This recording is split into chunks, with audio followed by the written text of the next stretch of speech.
Hi, I'm Anita of wait for it to stop shaking. Hi, I'm Anita of Explore Pilates, and I'm going to show you a standing hip flexor stretch.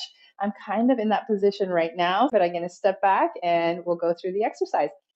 So I have a chair set up here for balance, and I'm actually going to turn it square to my wall.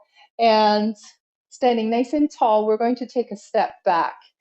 You can creep the front leg forward and you're going to really lift the ribs up so that you can get a nice opening in the front of the hips. Then we bend that front leg and you have options here. Let's go ahead and start with the straight leg and just see. Lower down gently to a point of stretch and then lift on up, okay? And then lower down to the point of stretch. And when you lift up, you could go halfway or all the way. It's really up to you, all right? But my focus here is on keeping the ribs lifted rather than kind of tilting forward as I lower down here. I'm simply doing a squat. I'm not really stretching. So I want to stay upright, and I only go to the point of that stretch where I can feel it without pushing, and then come on up. Okay, let's go to the other side. Did about 3, and so I want to even myself out, set up my tall posture, and make sure the hip is opening.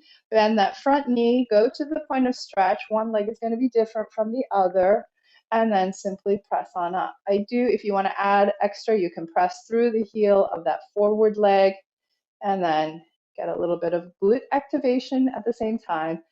I'm just balancing very gently. I'm not hanging on for dear life. That's the whole point of these exercises. So lifting up, opening, finding that point of stretch, and then lifting up. All right, let's go back to the front leg.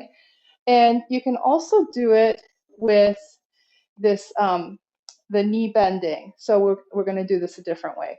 We're going to bend the front knee, allow the back knee to bend as well, but you're going to keep this nice upright position, lower down, and lift on up. This one does require a little bit more powerhouse control since you're going to be stretching the quad. And when you feel that stretch, it might make you kind of hinge forward. So you're working on keeping this. This is why I'm emphasizing only going to the point of stretch so that we don't start a whole domino effect of compensations. So I feel this stretch. I know this is open. I'm lifting, and then come on up. All right, let's go to the other side. And the nice thing about these videos is I'm discovering new connections. And that's also like why I make the videos, so that I can then bring them back into the studio, and then you will have practiced as well, and you kind of will feel this. Now, this exercise I am not liking in this way with that back leg bending, but it's a good exploration all the same. All right. I want to emphasize lifting of the ribs, press the toes a little bit.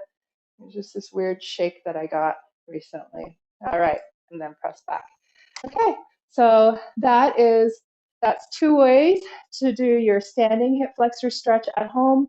One is kind of like Russian split on the reformer. Well, both Russian split and front split, where we have front leg bent and the back leg quite straight. And the other is kind of like it's just your regular split squat that we do in the gyms. Both of them are good for opening the front of the hip, opening hip flexor, stretching the quad. Those are all excellent things, especially if we're spending a lot of time driving, seated, if you're working, if you're doing crafts, if you're a musician and your instrument requires you to sit for long hours. So, or an artist who is working away at some very important work. So, all of this opening up of the front of the hip is good stuff. If you like this video, please hit the like button. Don't forget to save, share, and if I haven't mentioned it before, go ahead and subscribe to my channel. There's more good stuff coming and some funny stuff. All right, see you soon. Bye-bye.